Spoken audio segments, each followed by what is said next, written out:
ने न जाना, किसी ने न जाना। कल के भरोसे पर ना रहना, कल का भरोसा कभी ना करना। कल क्या होगा किसी ने न जाना, किसी ने न जाना। कल के भरोसे पर ना रहना।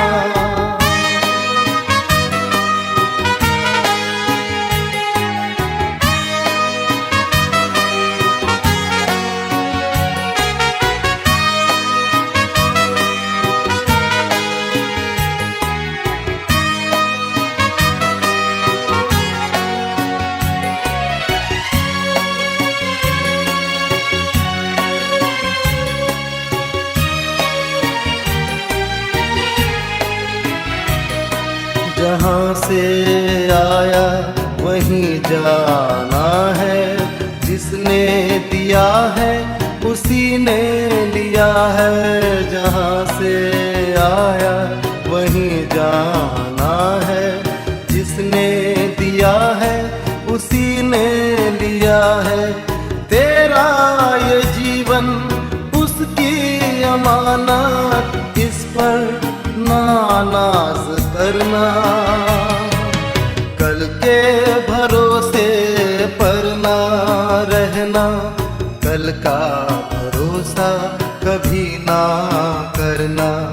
कल क्या होगा किसी ने न जाना, किसी ने न जाना।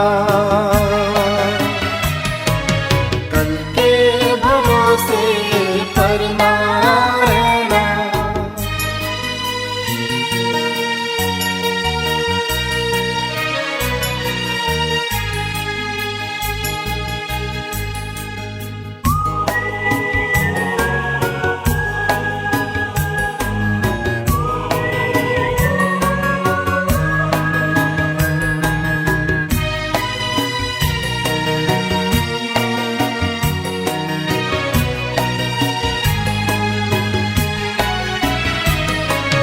ये तन तेरा मिट जाएगा, ये धन तेरे संग ना आएगा।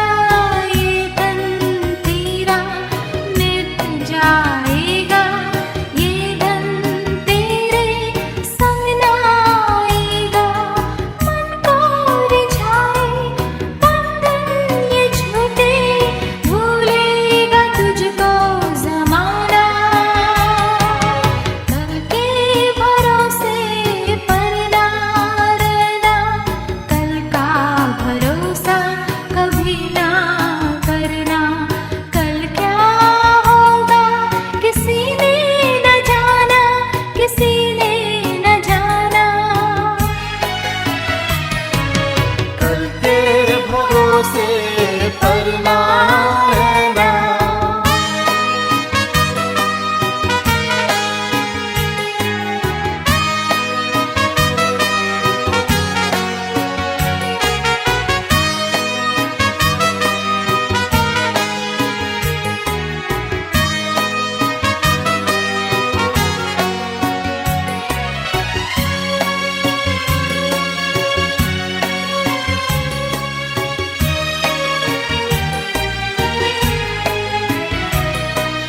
आज ही दिल में मसीह को बसा ले, कर दे ये जीवन उसके हवाले। आज ही दिल में मसीह को बसा ले, कर दे ये जीवन उसके हवाले। होंगी बहारें जीवन में तेरे, होगा सफर ये सुहाना। कल के भरोसे पर ना रहना, कल का भरोसा कभी ना करना। कल क्या होगा किसी ने न जाना, किसी ने न जाना। कल के भरोसे पर ना रहना,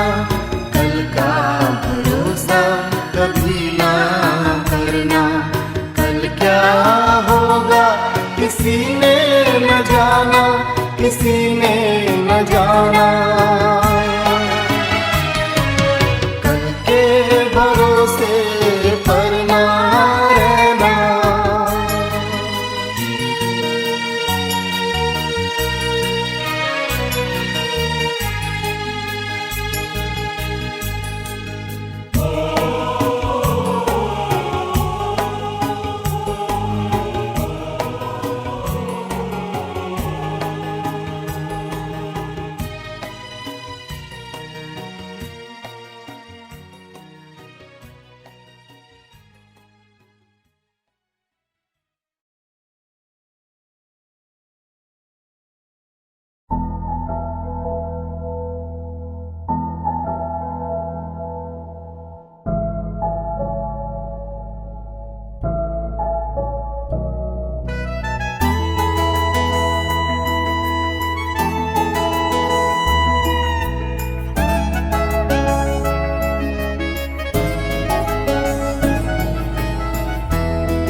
झुकती हुई तेरे चरणों में प्रभु यीशु मैं आती हूँ।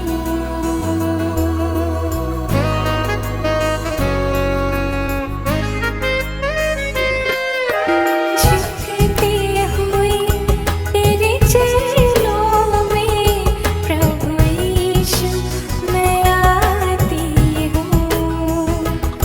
तेरी महिमा गाते हुए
हे यरूशलेम, यहोवा की प्रशंसा कर।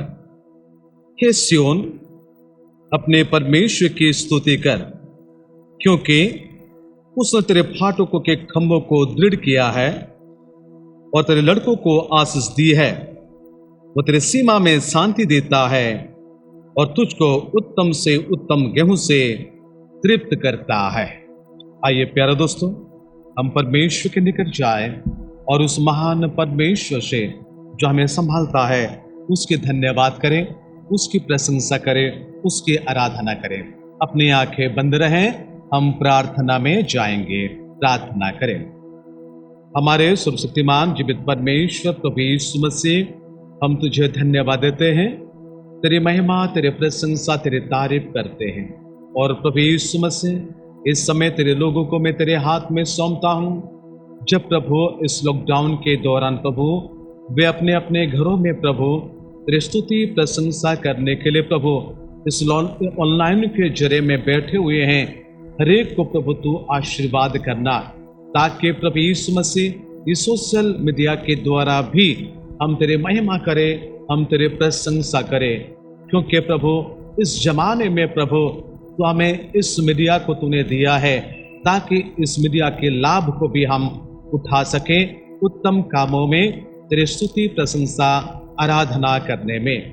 प्रभु यीशु मसीह, हमारे यही प्रार्थना है कि आने वाले दिनों में प्रभु इस लॉकडाउन खुल जाए, तेरे लोग प्रभु तेरे भवन में एकत्रित होकर तेरे महिमा, तेरे प्रशंसा, तेरे स्तुति आराधना करें।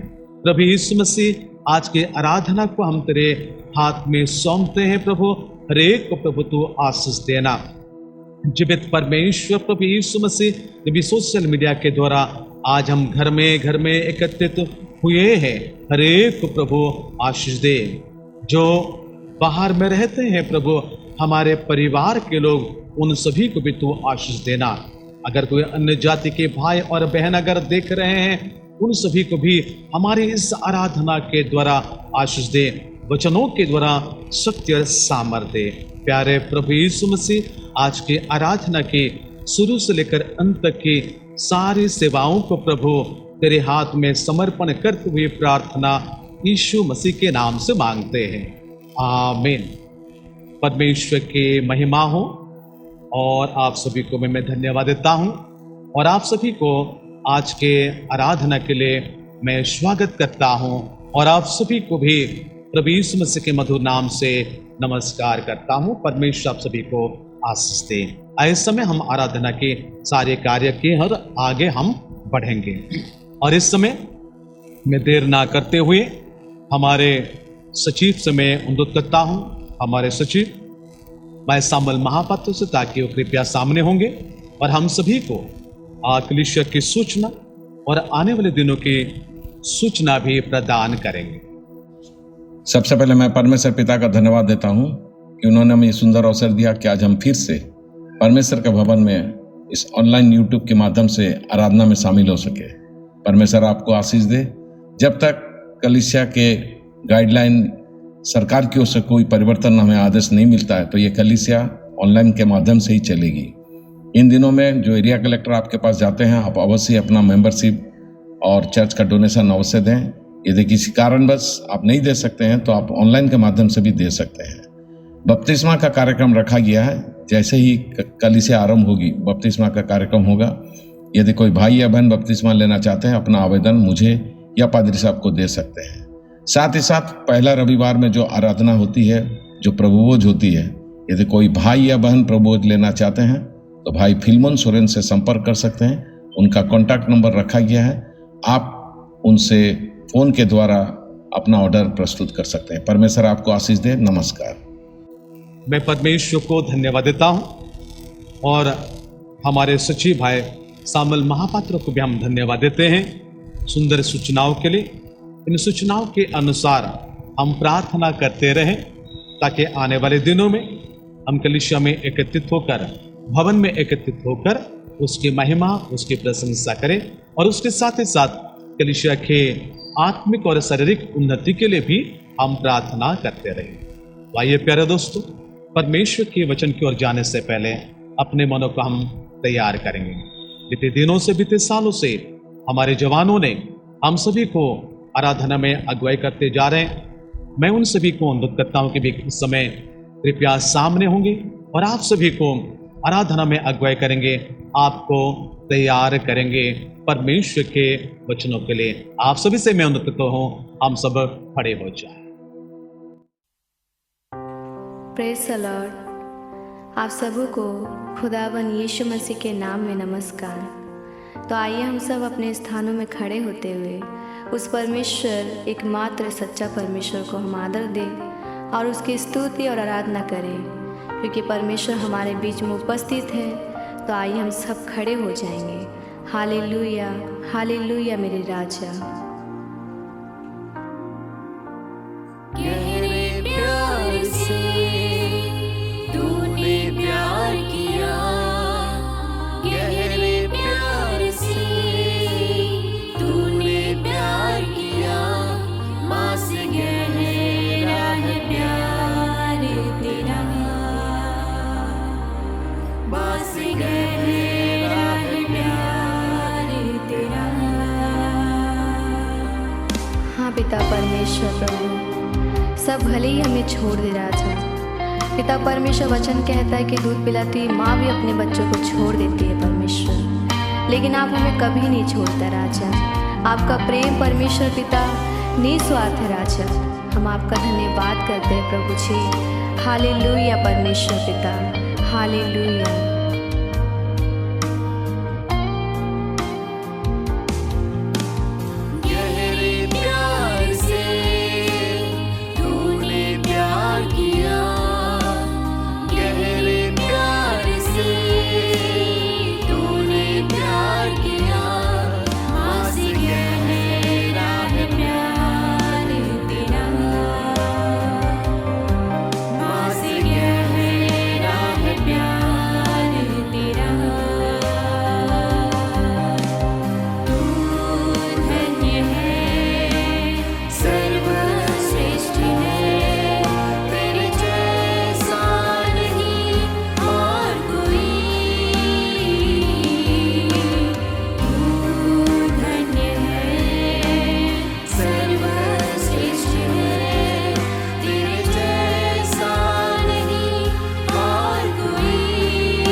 हाँ पिता परमेश्वर, हम अपने दोनों हाथों को उठाकर प्रभु जी आपकी स्तुति करते हैं प्रभु जी, क्योंकि परमेश्वर पिता आप चाहता है राजा कि जैसा परमेश्वर आप पवित्र है राजा, वैसे हम अपने जीवन को प्रभु शुभ और पवित्र कर सके, ताकि परमेश्वर पिता हम उस राज्य में जा सके प्रभु जो आप हमें देना चाहता है प्रभु।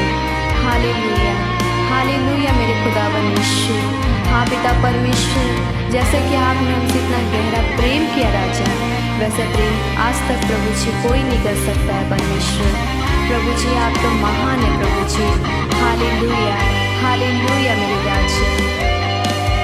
तेरी मर्जी से मैं सदा चलूं, तेरी मर्जी से मैं सदा चलूं, तेरे साथ साथ मैं चलूंगा, एक नूर के समान रहूंगा। तेरी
पिता परमेश्वर प्रभु, तू महान है प्रभु जी, तू अति स्तुति के योग्य है मेरे राजा।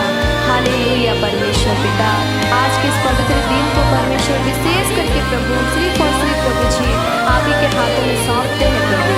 आपके प्रिय दास को परमेश्वर पिता, जितने भी लोग प्रभु आज शामिल हुए हैं परमेश्वर, उन सबों को प्रभु जी सिर्फ और सिर्फ तेरे हाथों में हम सौंपते हैं राजा। और क्या मांगे प्रभु, आपको सब जानता है राजा। सारा आदर, महिमा, प्रशंसा, गौरव आपको देते हुए प्रार्थना प्रभु यीशु मसीह के नाम से मांगते हैं, आमीन।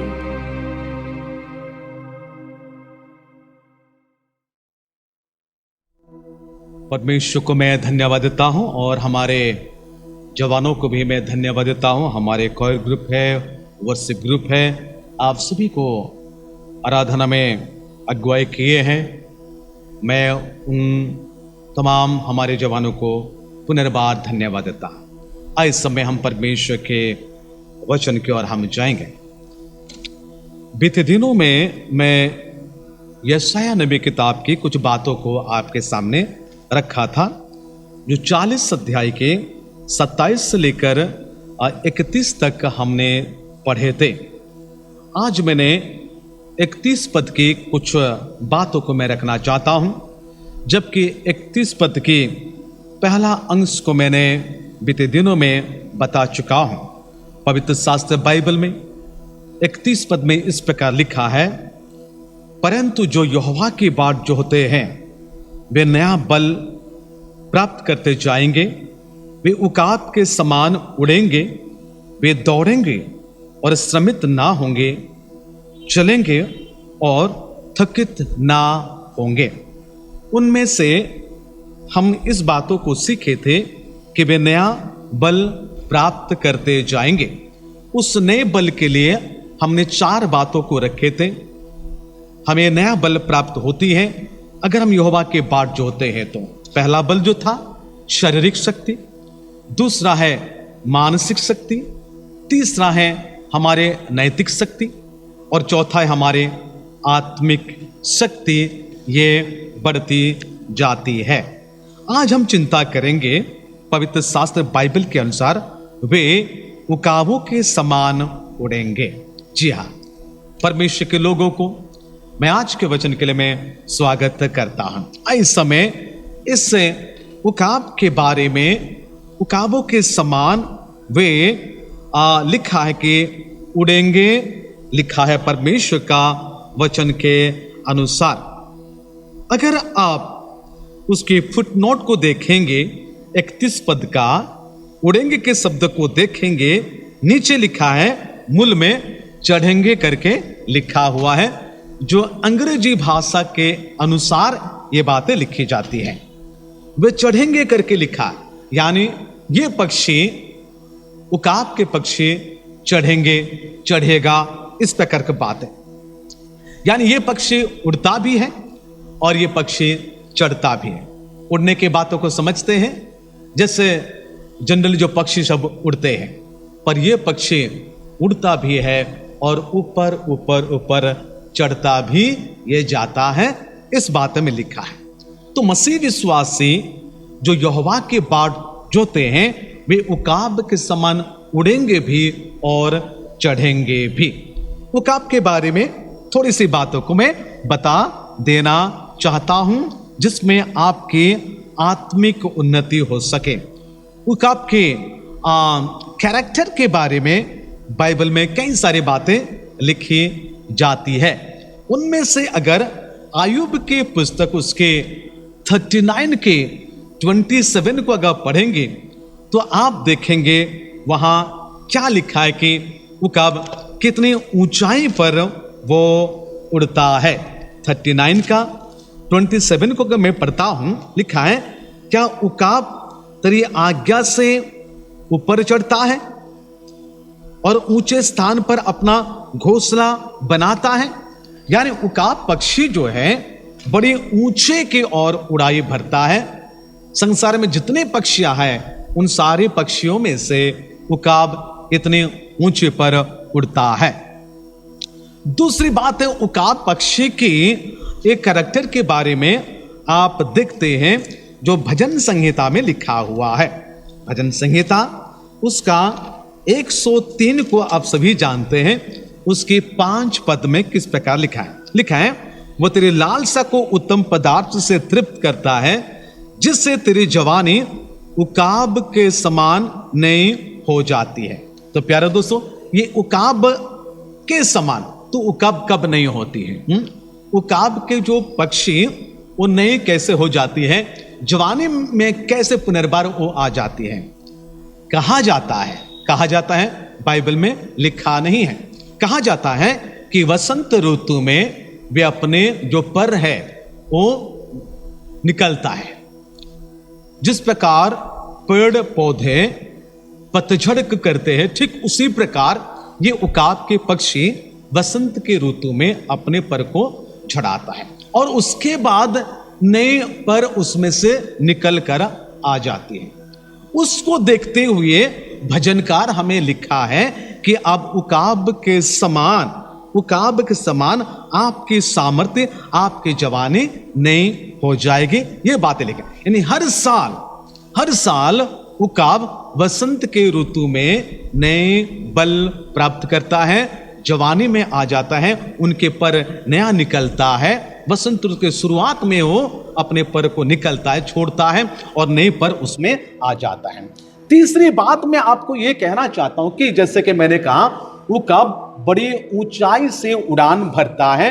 जो यिर्मयाह की पुस्तक उसका 49 अध्याय के 16 पद के अनुसार लिखा गया है, उकाब के पक्षी बड़े ऊंचे पर उड़ान भरता है। इसलिए मसीह विश्वासी के लोग, परमेश्वर के लोग, हम नीचे के लिए नहीं है, हम धरती के लिए नहीं है, पर हम ऊपर के लिए है, यानी हम स्वर्गीय लोग हैं। इसलिए कुलुस्सी के पत्र हमें यह बताता है कि हम स्वर्गीय वस्तु की ओर हम देखते रहें, स्वर्गीय वस्तु के प्रति हम लालसा करें। ये बातें हमें लिखी गई है कि हम संसार के लोग नहीं हैं।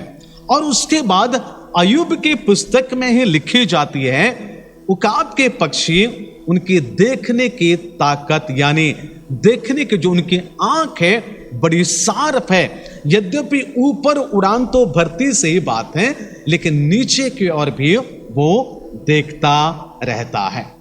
यानी इन 4 बातों से हमें यह पता चलता है कि आपको हमारे प्रभु यीशु मसीह के वचनों के अनुसार जो उसके बाट जोहते हैं, उनको इन 4 बातों से आशीर्वाद करना चाहता है।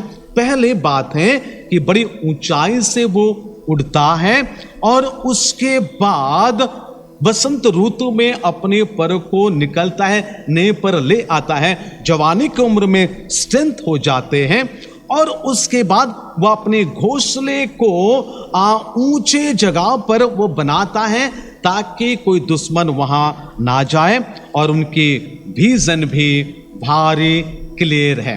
और कई सारे बातें उकाब पक्षी के बारे में आपको बताया जाता है जो बाइबल के अनुसार। कहने का ये अर्थ है, यद्यपि ये बड़ा भारी पक्षी है, लेकिन छोटे पक्षियों में से भी ऊपर उड़ता है। प्यारे दोस्तों, जो यहोवा के बाट जोते हैं, परमेश्वर के लोगों को परमेश्वर ऊंचे पर ले जाना चाहता है। केवल धन दौलत के बातें नहीं, आत्मिक जीवन में ऊंचे पर ले जाता है। कभी कभी उकाब पक्षियों को आसमान में तूफान को फेस करना पड़ता है। अनेक समय उकाब पक्षी को तूफान को फेस करना पड़ता है। याद रखना, जब वो तूफान को फेस करती है, उस समय वो तूफान से घिरे नहीं जाता है कि तूफान उसको घेर लेगा, या वो नीचे नहीं आ जाता है अपने आप को सुरक्षित रखने के लिए। वो क्या करता है, उकाब के पक्षी तूफान के ऊपर चढ़ जाता है। तूफान तो है, तूफान के ऊपर चढ़कर ऊपर चला जाता है। ये उनका एक तो गुण है। यानी हमारी आत्मिक जीवन में चाहे जितने भी आंधी तूफान क्यों ना आए, अगर हम यहोवा के बाट को जोहते हैं तो परमेश्वर यहोवा हमें तूफान के ऊपर ले जाना चाहता है, जिस प्रकार के ये उकाब के पक्षी हैं। और हम जानते ही हैं, जब बाइबल हमें बता रहे हैं कि उकाब के पक्षी ऊंची उड़ान को भरती है, यानी आसमान के ऊपर गर्मी जो बहुत है, गर्मी को भी वो बर्दाश्त करती है। तूफान को फेस करते समय तूफान के ऊपर चढ़ जाता है, तूफान उनको कुछ भी नहीं कर पाता है, और वो इतना ऊपर चढ़ता है उकाब के पक्षी कि गर्मी को भी बर्दाश्त करती है, सूर्य की रोशनी को भी बर्दाश्त करती है, जो दूसरे पक्षी कभी बर्दाश्त नहीं कर पाती है। परमेश्वर के लोग ऐसा ही होते हैं, वे तूफान को भी फेस करके ऊपर चढ़ जाते हैं, और उसके बाद जितने भी उनके लिए तापमात्रा क्यों ना हो जाए वे संभालते हैं। आप समझिएगा कि परमेश्वर के लोगों को परमेश्वर किस रीति से ऊपर उठाना चाहते हैं, इन सारी समस्याओं से, इन तूफानों से, उन सूर्य की रोशनी से, अग्नि की ताप जिसे सूर्य की रोशनी से भी परमेश्वर क्या करना चाहता है, हमें बचाना चाहता है, आपको और आपके परिवार को भी बचाना चाहता है। यानी उकाब क्या कहता है, ऊपर चढ़ता भी है और सूर्य की रोशनी को बर्दाश्त भी करता है, वो ऊपर देखता भी रहता है। उड़ते समय नीचे देखकर उड़ता नहीं, बल्कि ऊपर देखकर ही उड़ता है। मैं बीते दिनों में एक हमारे बहन के घर विजिट किया, परिवार को विजिट किया। बहन मुझे ये बता रही थी कि पादरी साहब, जब मेरे को तूफान आ जाती है मेरी जिंदगी में, परेशानी मेरी जिंदगी में आ जाती है, मैं घर में चुपचाप बैठता हूं और मेरे सर को ऊपर करके मैं यहोवा परमेश्वर को मैं पुकारती हूं, मैं यहोवा परमेश्वर को पुकारती हूं। मैं किसी से बात में करता नहीं, और मेरे व्यक्तिगत बातों किसी को मैं बताता नहीं, ना घर की बातों में दूसरों को बताती हूं, बल्कि मैं घर में बैठकर आसमान की ओर, यानी ऊंची सर को ऊंचा करके परमेश्वर की ओर मैं ताकता हूं और परमेश्वर को मैं पुकारता हूं। परमेश्वर मेरा सुनता है और उत्तर देता है। प्यारो दोस्तों, उस बहन को मैं कहना चाहता हूं, उकाब के समान वह अपने जीवन को बिता रहे हैं, चाहे जो कोई भी आंधी तूफान क्यों ना आए, वो ऊपर चढ़ती है, परमेश्वर उनको बचाता है। तो उकाब से हम यही सीखते हैं कि किस प्रकार उनकी कैरेक्टर है। आप कई बातों को पढ़ सकते हैं उकाब के द्वारा, और इस उकाब के पक्षी के उदाहरण, कैरेक्टर हमें कहीं आशीष को लेकर आता है। जिस प्रकार परमेश्वर ने इजरायलियों को मिस्र से लेकर आते हैं, कैसा लेकर आते हैं, किस प्रकार के आशीष को लेकर आते हैं, हम देखते हैं। निर्गमन की किताब को पढ़ते हैं, उसका 19 अध्याय को आप सभी जानते हैं, मैं केवल पढ़ देना चाहता हूं। 19 के 4 पद के अनुसार लिखा है, निर्गमन 19 के 4 में लिखा है, तुमने देखा है कि मैंने मिस्रियों से क्या क्या किया, तुमको मानो उकाब पक्षी के पंखों पर चढ़ाकर अपने पास ले आया। ये परमेश्वर की ब्लेसिंग है, ये परमेश्वर के प्रोटेक्शन है अपने लोगों के लिए। परमेश्वर की प्रोटेक्शन अपने लोगों के प्रति है कि इजराइल को परमेश्वर कैसे अपने पीठ के ऊपर, माने उकाब के पक्षी जिस प्रकार अपने बच्चों को लेकर आती है, यानी आप जानते हैं उकाब पक्षी अपने बच्चों को उड़ना कैसे सिखाती है, कैसे सिखाती है आप अच्छे तरह से जानते हैं। जब उनके मासूम बच्चे गिरने आ जाते हैं, उस समय उकाब पक्षी माने इतने स्पीड से नीचे आएगी और अपने बच्चों को अपने पीठ के ऊपर लेकर चले जाते हैं। ये स्टोरी को आप अच्छे तरह से जानते हैं।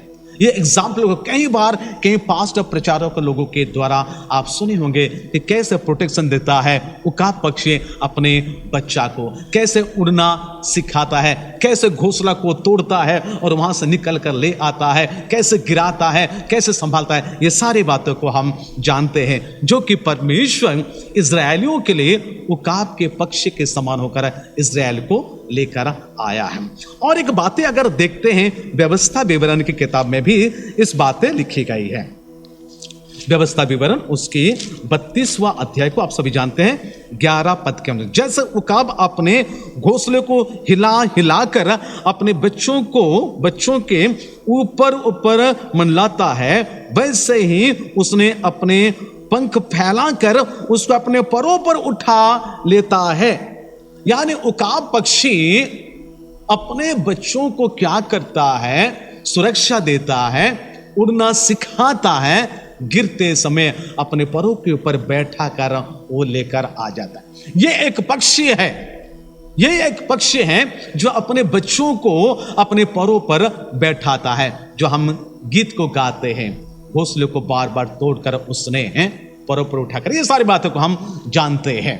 तो ये एक पक्षी है जो कि अपने बच्चों को इस प्रकार सुरक्षा देती है। और एक पक्षी के बारे में कलीसिया को कहा जाता है, और एक पक्षी के बारे में कलीसिया को यीशु मसीह ने एक सतर्क देकर कहता है। क्या कहता मालूम है? लिखा, मैं पढ़ देना चाहता हूं, आप देख सकते हैं। मत्ती रचित सुसमाचार उनका 23 अध्याय का 37 पद से आगे इस प्रकार लिखा है, हे यरूशलेम, हे यरूशलेम, तू भविष्यद्वक्ताओं को मार डालता है और जो तेरे पास भेजे गए हैं उन पर पथराव करता है। कितनी ही बार मैंने चाहा कि जैसे मुर्गी अपने बच्चों को अपने पंखों के नीचे इकट्ठा करती है, वैसे ही मैं भी तेरे बालकों को इकट्ठा कर लूं, परंतु तुमने ना चाहा। प्यारे दोस्तों, ये दो पक्षी के बारे में देखिएगा। एक पक्षी अपने बच्चों की सुरक्षा के लिए अपने पीठ दे देती है, अपने पीठ के ऊपर, अपने पंखों के, अपने परों पर अपने बच्चों को संभालती है, सुरक्षा देती है। और एक पक्षी अपने बच्चों को पंखों के नीचे रखती है। हमारे परमेश्वर आपके लिए, मेरे लिए वही करना चाहता है, लेकिन हम तो चाहते ही नहीं। हम चाहते ही नहीं कि हम उसमें सुरक्षित रहें। ना क्यों? हम अपने अभिमान से जीवन को बिताते हैं, अपने अहंकारिता से जीवन को बिताते हैं। ना क्यों? यद्यपि यिर्मयाह की किताब में उकाब के पक्षी के बारे में लिखा हुआ है, कितनी ऊंचाई पर उड़ान को भरती है, लेकिन उसमें से क्या लिखता है, मैं पढ़ देना चाहता हूं। 49 का 16 पद के अनुसार लिखा, हे चट्टान की दरारों में बसे हुए, हे पहाड़ की चोटी पर किला बनाने वाले, तेरे भयानक रूप और मन के अभिमान ने तुझे धोखा दिया है। इतनी ऊंचा पर रहने के बावजूद अगर हमारी जिंदगी ऐसा होता है तो बड़ा दुख की बात है। चाहे तू उकाब के समान अपना बसेरा ऊंचे स्थान पर बनाए, लिखा है, चाहे तू उकाब के समान अपना बसेरा ऊंचे स्थान पर बनाए, तो भी मैं वहां से तुझे उतर लाऊंगा, यहोवा की यह वाणी है। तो प्यारे दोस्तों, कहने का अर्थ है, यहोवा उकाब के पक्षी के द्वारा हमें शिक्षा देता है कि अपने बच्चों को वो अपने पैरों पर बैठा कर ले आता है, सुरक्षा देता है, सिखाता है। और मुर्गी के बच्चे, मुर्गी जिस प्रकार अपने बच्चों को संभालती है, ठीक उसी प्रकार हमारे परमेश्वर प्रभु यीशु मसीह हमें संभालना चाहता है, पर हम नहीं चाहते हैं।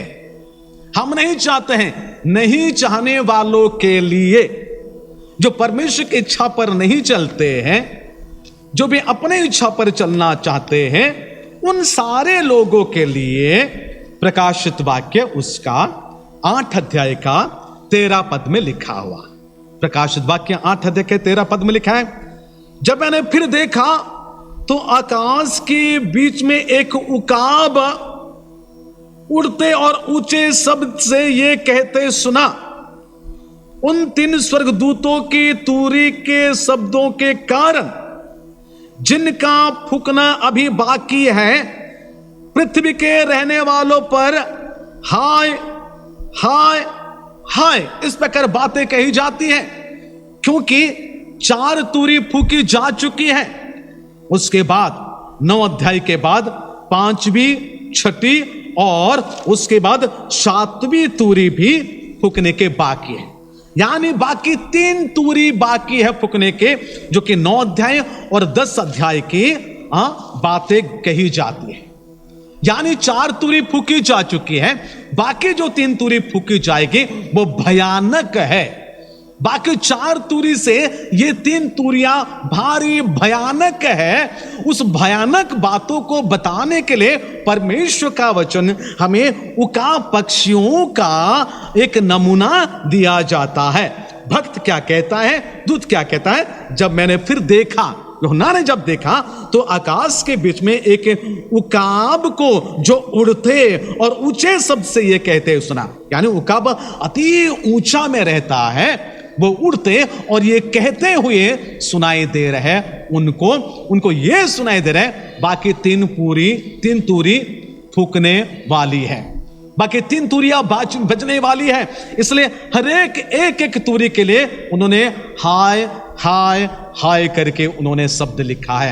यानी उकाब के पक्षी ये कह रहे हैं हाय हाय हाय। किन के लिए कह रहे हैं? उनके लिए कह रहे हैं। बाइबल में लिखा है कि जिनके फूकना अभी बाकी है, पृथ्वी के रहने वालों पर हाय हाय हाय। पृथ्वी में आप भी रहते हैं, मैं भी रहता हूं, इसलिए पृथ्वी की अभिलाषा को छोड़िएगा। नहीं तो जिस उकाब पक्षी का आशीर्वाद आपको मिल रहा है, आज्ञा नहीं मानने वालों के लिए अचानक दूर से उकाब पक्षी जो ऊंचाई पर उड़ता है, कहीं ऊंच स्थान से आपके लिए वो विचार नहीं आ जाए।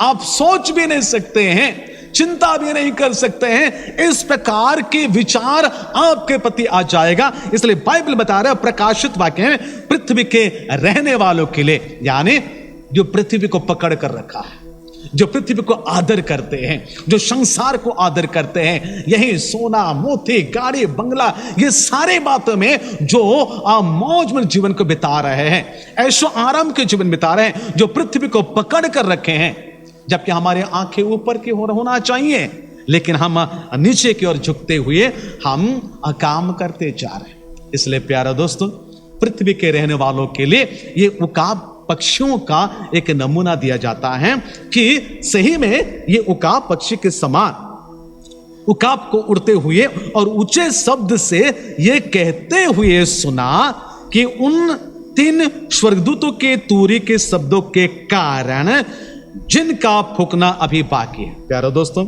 हम नहीं जानते और क्या क्या लहर आने वाली है और क्या क्या चीज आने वाली में हमको पता नहीं है, लेकिन आपको अगर कहा जाता है कि यीशु मसीह ने कहा मैं मुर्गी के समान अपने बच्चों को संभालना चाहता हूं, अपने पंखों के नीचे रखना चाहता हूं, लेकिन वो नहीं संभालती है। आज अगर आप परमेश्वर के वचन को सुन रहे हैं, यद्यपि आप ऊपर उड़े, सही बात है, नम्र हो जाइए, दीन हो जाइए, उसकी आज्ञा के अनुसार जीवन को बिताए। परमेश्वर आप सभी को बहुत ऐसे आशीष दे, अनुग्रह करें। आइए हम छोटी सी प्रार्थना करेंगे, हम सब खड़े हो जाएंगे, प्रार्थना करेंगे। दयालु पिता परमेश्वर प्रभु यीशु मसीह, हम तुझे धन्यवाद देते हैं प्रभु आज के दिन के लिए। तूने अल्प समय प्रभु तेरे लोगों को इस उकाब के बारे में तूने बताया। सभी को प्रभु तो आशीर्वाद करना, यद्यपि वे ऊंचे उड़ान भरेंगे, फिर भी प्रभु नम्र सरल दीन होने के लिए तू सहायता करना। चाहे हम जितने भी धनवान, ज्ञानीवान, शक्तिशाली, बलवान, जो कुछ भी हमारी जिंदगी में है, जो तू आशीष दिया है प्रभु, उसके द्वारा हम अहंकार ना करें, घमंड ना करें प्रभु। हमारी जिंदगी के लिए और क्या आने वाली है हमें भी पता नहीं है प्रभु, लेकिन हम पृथ्वी पर रहते हैं प्रभु, हम संसार के लोग हैं प्रभु। यद्यपि हम संसार के लोग हैं प्रभु, लेकिन तेरे वचनों के अनुसार हम स्वर्गीय नागरिक हैं। इसलिए सदा सर्वदा प्रभु स्वर्ग की ओर ताकने के लिए प्रभु तेरे लोगों को तू कह देना। मैं प्रार्थना करता हूं इस समय प्रभु कलीसिया के पूरे परिवारों को तू आशीर्वाद कर, तू अनुग्रह करना, ताकि सभी परिवार प्रभु तुझे ये देखते रहेंगे प्रभु, उकाब के समान प्रभु वे ऊंचे उड़ेंगे प्रभु तुझे देखने के लिए प्रभु। प्रभु उन सभी को आशीष दे प्रभु, जो बीमार में पड़े हुए हैं प्रभु, जो लाचार में पड़े हुए हैं, उन सभी के खटिया को तू बदल देना प्रभु। शोकित परिवारों को तू आशीष दे, तू अनुग्रह करना, जवानों को तू आशीर्वाद कर, तू अनुग्रह करना। और विशेष करके हमारे उन जवानों के लिए हम प्रार्थना करते प्रभु, जो इन दिनों में प्रभु आराधना में प्रभु तेरे लोगों को अगुवाई करते जा रहे हैं। उन तमाम जवानों को तू बहुत ऐसे आशीष देना। कलीसिया के पूरे जवानों को तू आशीष दे, तू अनुग्रह करना। जो नौकरी करते हैं उन्हें और भी तू आशीष देना, जो बेरोजगार हैं उन्हें और भी तू आशीष देना, जो तेरे सेवा करते हैं उनको और भी तू आशीष देना। जिनके जो कुछ भी योजना है प्रभु तेरी इच्छा के अनुसार उनके लिए तू पूरा कर देना। बीमार भाई और बहनों को हम तेरे हाथ में सौंपते प्रभु यीशु मसीह। कई सारे छोटे मोटे बीमार बहन पाए जाते हैं, भाई लोग पाए जाते हैं, उन सभी की प्रभु तो रक्षा करना। हम प्रार्थना करते देश विदेश के समस्या के लिए, बाढ़ तूफान के लिए, युद्ध के लिए। कहीं जगह में युद्ध हो रहा है प्रभु, लड़ाई झगड़े हो रहे हैं प्रभु, राष्ट्र राष्ट्र में लड़ाई हो रहे हैं प्रभु, तू ही नियंत्रण कर देना। हम प्रार्थना करते हैं कोरोना के लिए प्रभु तू नियंत्रण कर दे, ताकि तेरे लोग प्रभु तेरे भवन में एकत्रित होकर तेरे महिमा तेरे प्रशंसा करेंगे। प्रभु तेरे लोगों को जो कुछ भी आंधी तूफान आती है प्रभु, आंधी तूफान के समान ऊपर चढ़ने के लिए तू सहायता करना, जिस प्रकार उकाब ऊपर चढ़ता है। जीवित परमेश्वर प्रभु पुनर्वार कलीसिया के पूरे परिवार को, सभी को मैं तेरे हाथ में समर्पण करते हुए प्रार्थना यीशु मसीह के नाम से मांगते हैं, आमीन। हम सब मिलकर एक स्वर में हम प्रभु की प्रार्थना करेंगे। हे हमारे पिता, तू जो स्वर्ग में है, तेरा नाम पवित्र माना जाए, तेरा राज्य आवे, तेरी इच्छा जैसे स्वर में पूरी होती है वैसे ही पृथ्वी पर भी हो। हमारे दिन भर के रोटी आज हमें दे, और जिस प्रकार हमने अपना अपराध को क्षमा किए हैं वैसे तू भी हमारा अपराध को क्षमा कर। हमें परीक्षा में ना ला, परंतु बुराई से बचाए, उनके राज्य पराक्रम महिमा सदा तेरी ही है, आमीन। ईश्वर पिता परमेश्वर का प्रेम, पुत्र प्रभु यीशु मसीह का अनुग्रह, पवित्र आत्मा की शांति शक्ति सहभागिता हम सबों के साथ, विश्वव्यापी मंडली के साथ, हमारे प्यारे प्यारे मंडली के साथ सदा सर्वदा होती रहे, आमीन। सभी को जय मसीह की। प्रभु आप सभी को आशीष दे, अनुग्रह करे। हम प्रार्थना करते रहे ताकि आने वाले दिनों में कोरोना नियंत्रण हो जाएगी। हम सब परमेश्वर के भवन में एकत्रित होकर परमेश्वर की स्तुति और प्रशंसा करेंगे। परमेश्वर आप सभी को आशीष दे। सभी को नमस्कार। तेरी कुदरत को मैं जब भी निहारूं, तेरी खूबसूरती उसमें मैं ढूंढ लूं। तेरी कुदरत को मैं जब भी निहारूं, तेरी खूबसूरती उसमें मैं ढूंढ लूं। मेरे प्रभु सिर्फ तू यीशु, मेरे प्रभु सिर्फ तू यीशु।